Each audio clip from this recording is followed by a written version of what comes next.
Hey folks, this is Rohit Tandon from the Grey Edge team, and I'm eager to end your curiosity regarding the new features of the structural domain of Revit 2019. So listed here in front of you are some of the really interesting enhancements done by Autodesk in Revit 2019. Now the first and the most prominent enhancement is the addition of the all new steel tab. The second one is creating custom connections. And the third one is shape matching of Freeform Rebar.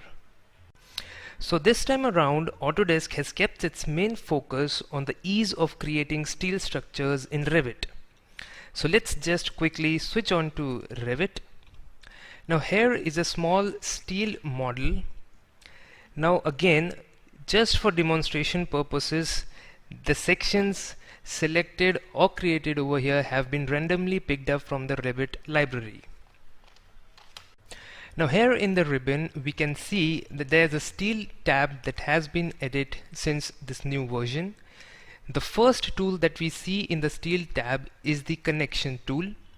Now this tool was earlier available under the structure tab in the previous versions of Revit. Now they have also provided it in the steel tab itself. If we move forward, we can see that we can create plates. We can create bolts, anchors, holes and shear studs, and also we can create welds. So let's start by creating a plate. So I'll just move on to level 1 structural plan. I'll go to the steel tab, fabrication elements panel, and click on the plate tool. From the contextual toolbar I can select any shape in which I want my plate to be created, and then simply create a boundary. Click on the finish button to finish creating the plate. We can switch to the 3D view to check the plate that we have created. And one thing that we need to keep sure about is that our detail level should be switched to fine. If in any case my detail level is set to coarse, then I won't be able to see any of my plates created. So I'll bring it back to fine. Okay, so let's try it doing once again. I'll just try and create a base plate on this small footing. So again, I'll just click on the plate tool, but before that I need to set my work plane. So I'll just go to the work plane panel, click on the set tool, select pick a plane option, click on OK, and just click on the surface of this footing. Now I can again move to the fabrication elements panel and click on the plate tool. Select the shape in which you want to create your plate, and you can directly enter the dimensions for the boundary. I'll just click on the finish button to finish creating the plate. Now again, if I want to match this depth of this plate with the actual connection placed over here, I just simply need to click on this plate, come to the properties panel and change the thickness as desired. Let's try it once again. I'll just try and create a plate over here. So I'll again move to the floor plan,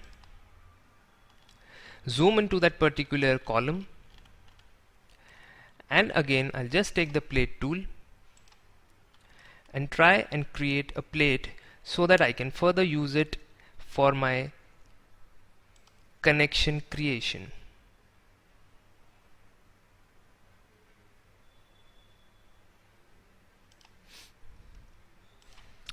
Just set the dimensions so that they are proper. Click on OK.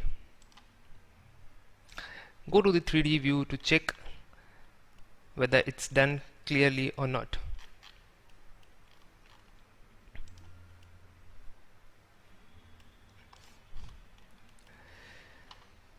I'll just move to a particular elevation view where I can simply select it and try and create a copy of the same.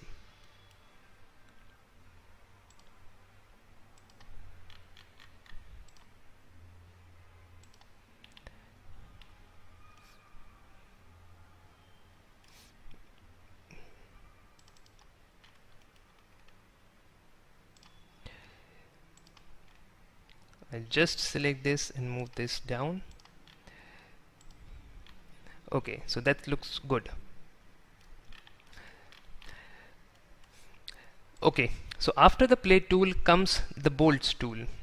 Now I need to create bolts for connecting these two plates. So what I need to do is I'll just move to the fabrication elements panel, open the bolts drop down, select the bolt tool, select the elements which I need to connect by pressing the control key, press the enter key, select the surface on which you want to create the bolts, and then again from the contextual bar you can select the shape in which you want the bolts to be arranged. The rectangle option will arrange the bolts in a square pattern or a rectangular pattern, while the circular tool will help you to arrange the bolts in a circular pattern. So according to my need, I'll just click on the rectangular option, and again I can simply create the boundary for my bolts. Click on the finish tool to finish placing the bolts.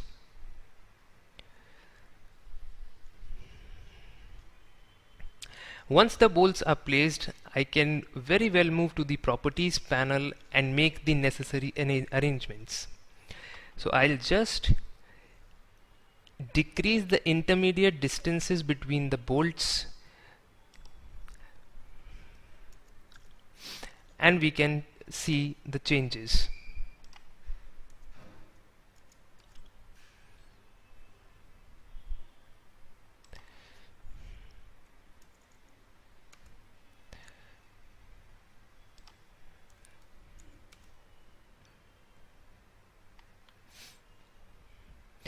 Also, I'll just try and increase the number of bolts.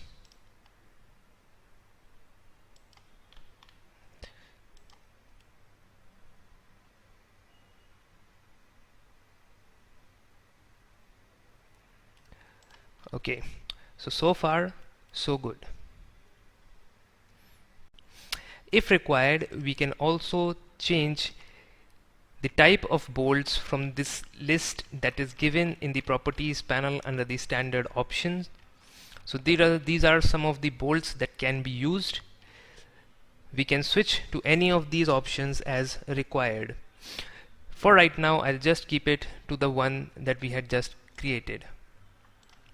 Now the next option after bolts is the anchors. Now let's just zoom into this base plate that I had just created, and let's try and place some anchors in this base plate. So I'll just click on the anchors. Again, I'll select my plate, press enter, select the surface on which I want to create the anchors, and again I can select or I can create the boundary to place the anchors. Again, I'll just try and adjust for their spacing.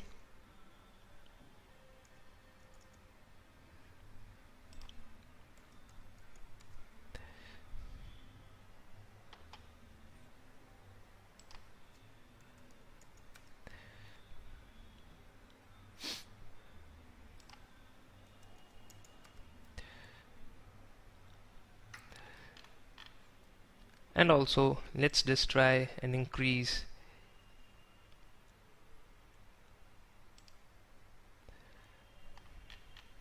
the number of anchors. Now again, if I just switch to the wireframe, I can see the type of anchors that Revit has defaultly placed. If you're not satisfied, I can again select this. I can move to the standard option in the properties panel, and I can go for a different shape altogether. Switch back to my shaded view. Now after the anchors option, I'll just place holes and then I'll try placing the shear studs as well. So for these two options, I'll just move on to this plate that I had just created. The method of placing holes and shear studs is as same as we had discussed in the case of bolts and anchors. So I'll just demonstrate them quickly. Select the surface on which you want to create. Select the shape in which you want to distribute the holes, and then click on the finish mode.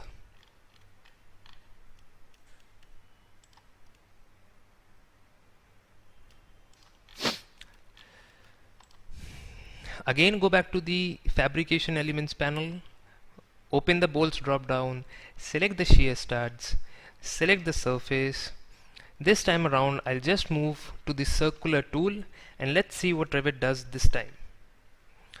I'll create a circular boundary for myself in which I want those studs to be placed, and then I'll simply click on the finish tool. So you can see that Revit has this time around placed the studs but distributed them in a circular pattern.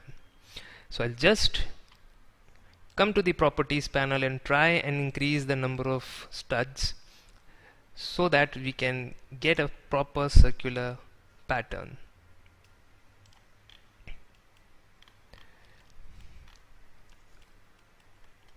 Now after bolts comes the option of welds. So before moving on to the welds tool, let's just go through this shorten option under the modifiers which we will be required to see before going through the welds tool. So I'll just come to this modifiers panel and click on this shorten tool. Now what this shorten tool will do is, my column is right now clashing with my base plate and I don't want that to happen. I want a clear connection to be created between the two. So for this I'll just make use of this shorten tool so that I can shorten the length of my column. So select the shorten tool from the modifiers panel, click on the column near the face where you want the column to be shortened, and again come to the properties panel to adjust the length by which you want the column to be shortened. So since my base plate was 25 mm in thickness, I'll just change the length to 25 mm so that my column perfectly fits onto my base plate. Now I can switch over to my welds tool, where again I can just click on my weld tool, zoom into the area where I want the weld to be placed, select the elements that I want to create and simply press enter, then select the edge on which you want to place that weld.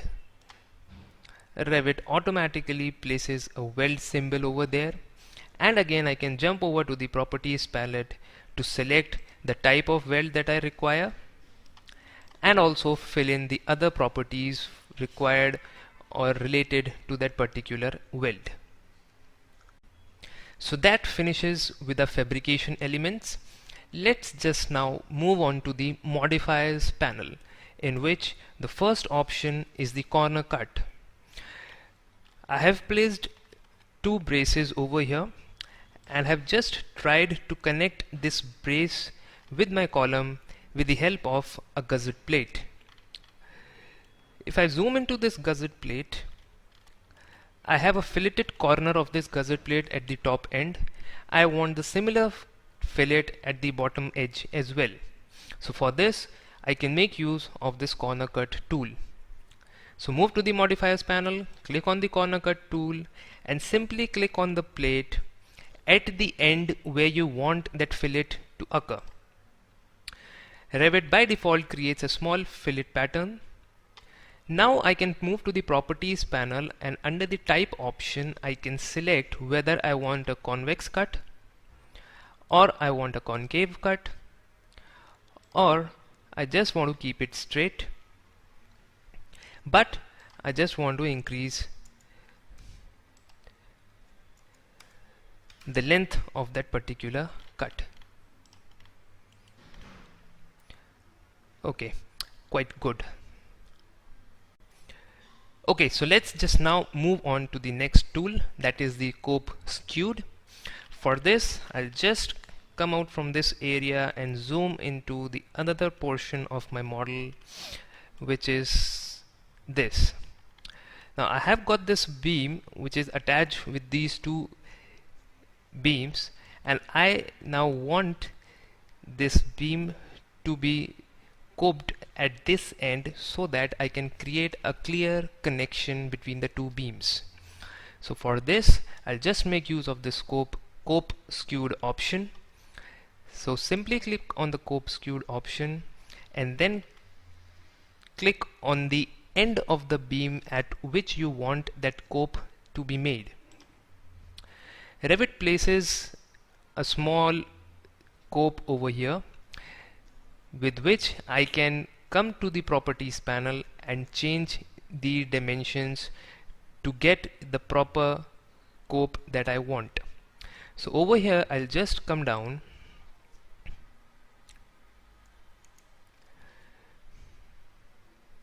and try and move this cope. Okay, so that goes really deep. I don't want that, so I'll just change the value.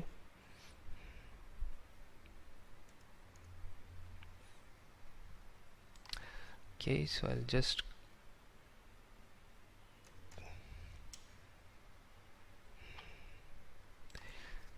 change it so that I get a proper cut. Okay, so that shall do. Now again, what else I can do is I can select this scope again,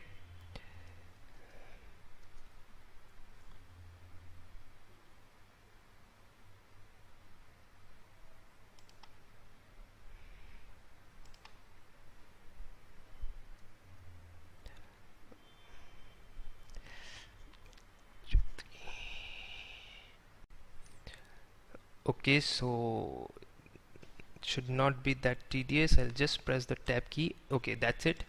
I'll select it, and over here I can rotate it in the plan view to fit to the angle at which that beam cuts the main beam.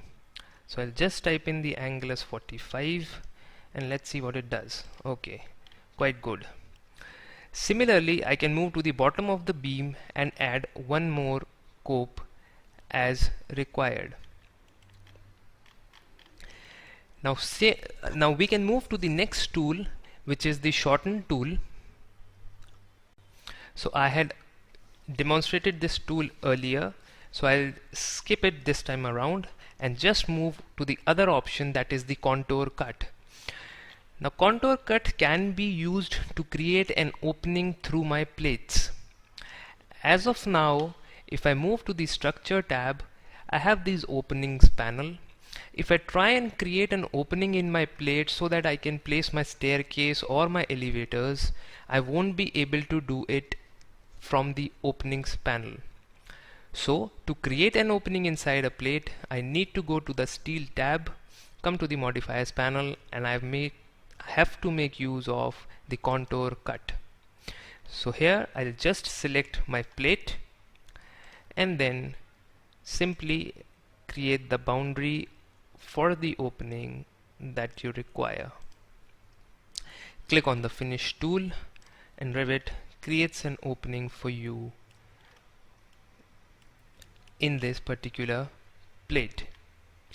So with this, we are done with the modifiers panel also.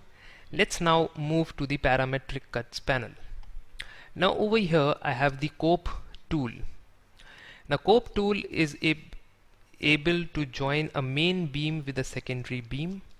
Now this option was earlier available in the Modify tab of Revit. Under the Geometry panel we had this Cope tool, but this time around under the Steel tab, Autodesk have added this Cope tool in the Steel tab as well under the heading of Parametric Cuts. So to see what this Cope does, Let's just zoom into this portion of my model. As you can see, I have a main beam and I have a secondary beam going and attaching with this. I want to cope this beam properly so that I can create a connection later on. So for this, I'll just click on the cope tool, select the first beam, press the control key, select the second beam and press enter. You can see that Revit copes the beam quite beautifully. Now after this, we have the meter cut tool, which consists of three options. One is the meter cut, the second one is the saw cut flange, and the third one is the saw cut web. Now to see what the meter tool actually does is, let me just move into this portion of my model. I'll move to the Parametric Cuts panel, select the meter tool, select my two beams which I want to be metered and press enter. Revit joins them with a proper fillet cut. Let's do it once again. I'll click on the meter tool, select my beams one by one, press enter so that Revit joins them cleanly. Now let's move again, come to this portion of my model. I'll just go for the saw cut flange option.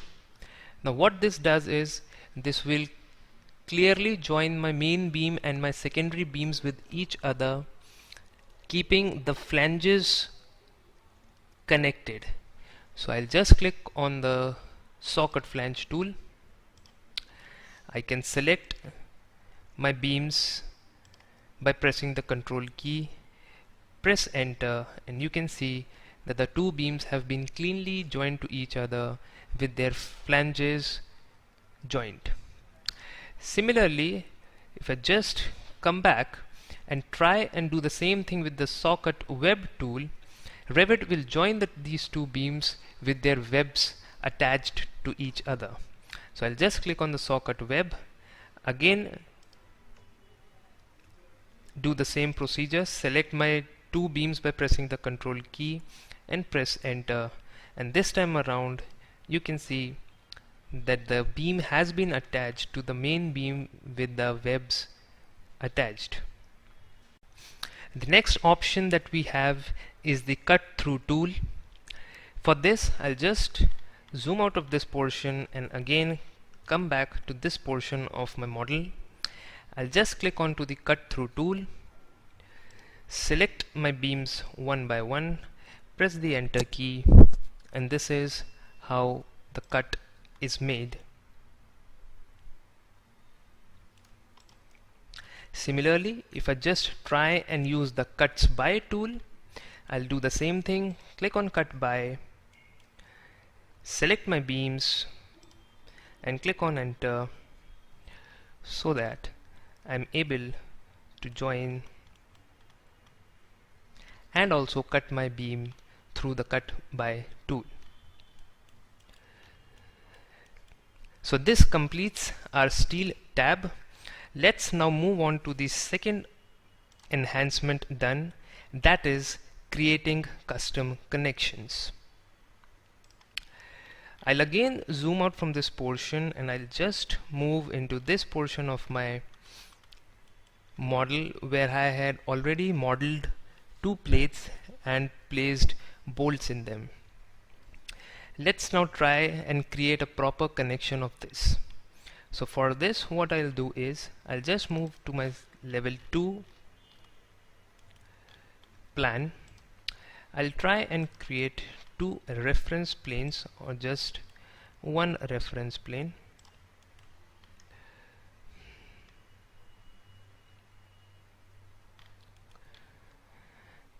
Again, go to the work plane panel, click on the set tool, select pick a plane option, click on OK and just select this reference plane. It will ask me to select a view in which I want to work. I'll just select the 3D view and click on open view so that I reach to the same view where I want the connection to be created. Over here I'll just select a plate, just swivel down to this portion of my model. Again I'll just move to the steel tab, click on plate tool. From the contextual tab I can just select a particular tool and try and create a stiffener for my plate.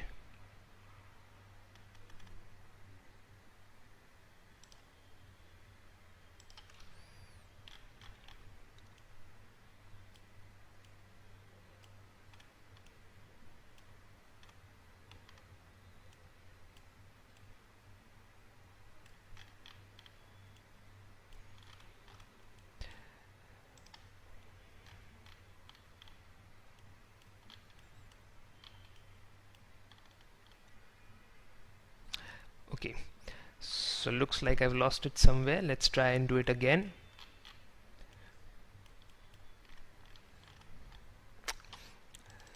Come to back to my level 2.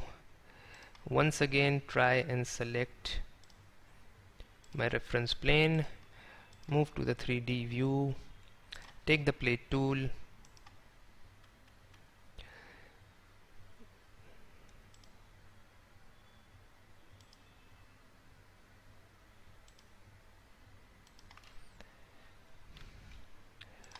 click on finish so that I'm able to create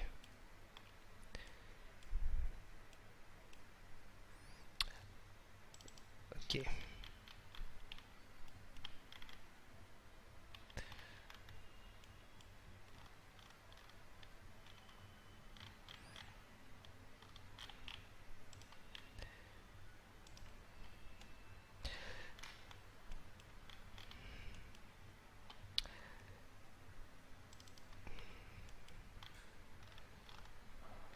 Seems like I was on the wrong end.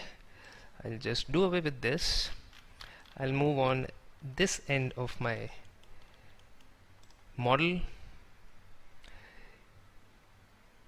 Click on the set tool, pick a plane, click on OK, select the reference plane, open view. Let's try and do it this time once more.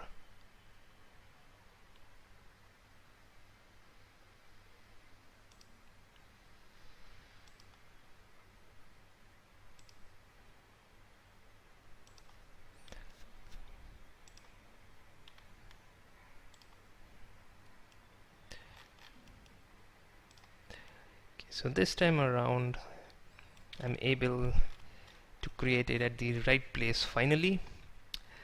Let's just move back to level 2. Try and adjust its position. Also I'll just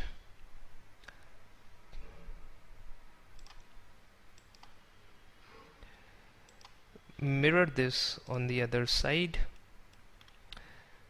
Select both of them and try and mirror this on the other end.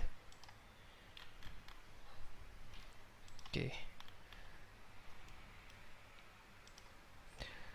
So these are some stiffeners that I've tried and placed.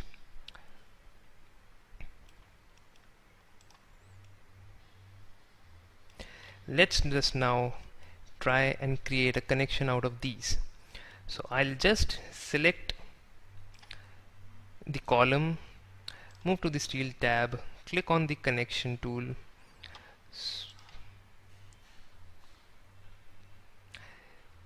switch to the generic connection, click on the customize option in the ribbon, give it a name, arch beam connection.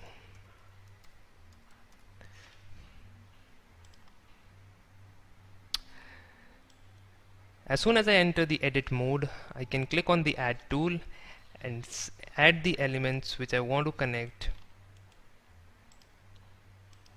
to create my connection.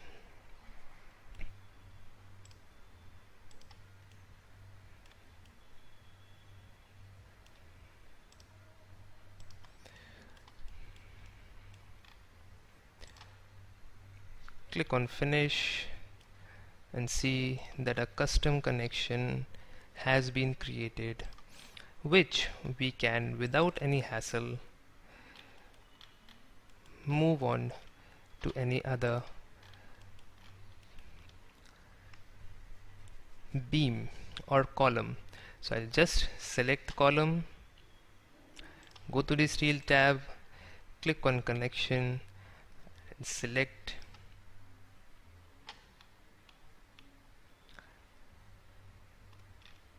my arch beam connection, and Revit automatically places my created connection at the required location.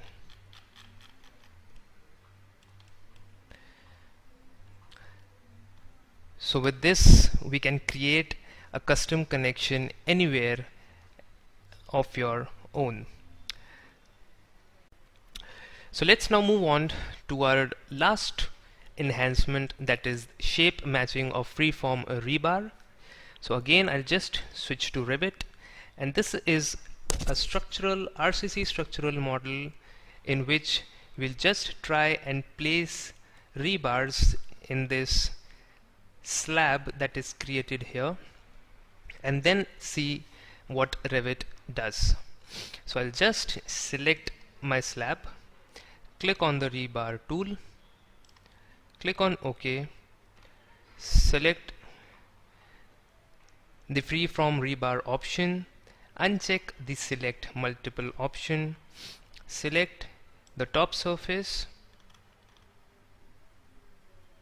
the starting end and the end surface,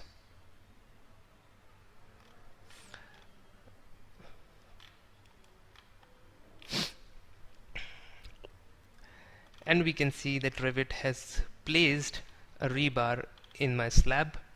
I can select this rebar, move to the properties panel, select the visibility in 3D view to view as solid. Also change the layout rule to whatever desired. Let me change it to minimum clear spacing. Revit automatically distributes my rebar throughout my slab. Let me switch to the fine view so that I can see the actual rebars placed. Okay, so far so good. Let's just select this rebar and come to this properties panel. Over here you can see a workshop instructions panel has been added recently. Now if I select the keep straight option in the workshop instructions panel, Revit will try and match these rebars that I have created with the rebars library that is built in Revit by default. Like in this connection, or in this instance, Revit has matched the shape to M00. Now if I just move to my floor plan level 2, I'll just try and create a section over here.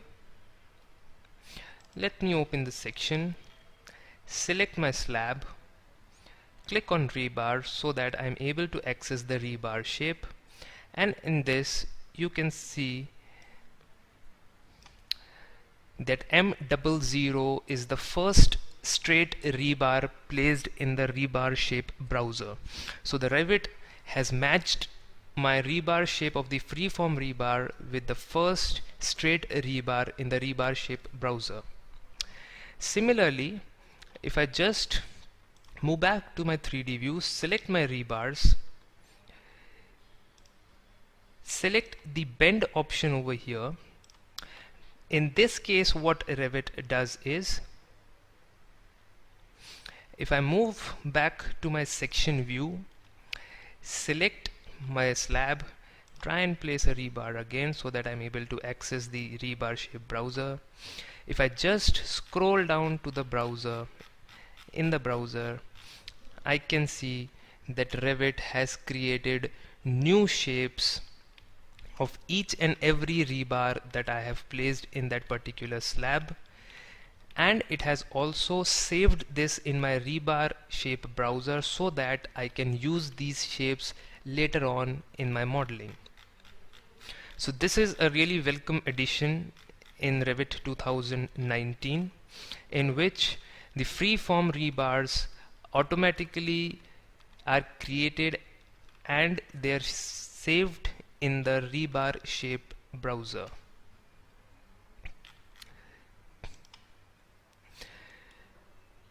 With this, we come to the end of this video. I hope this was of some use to you.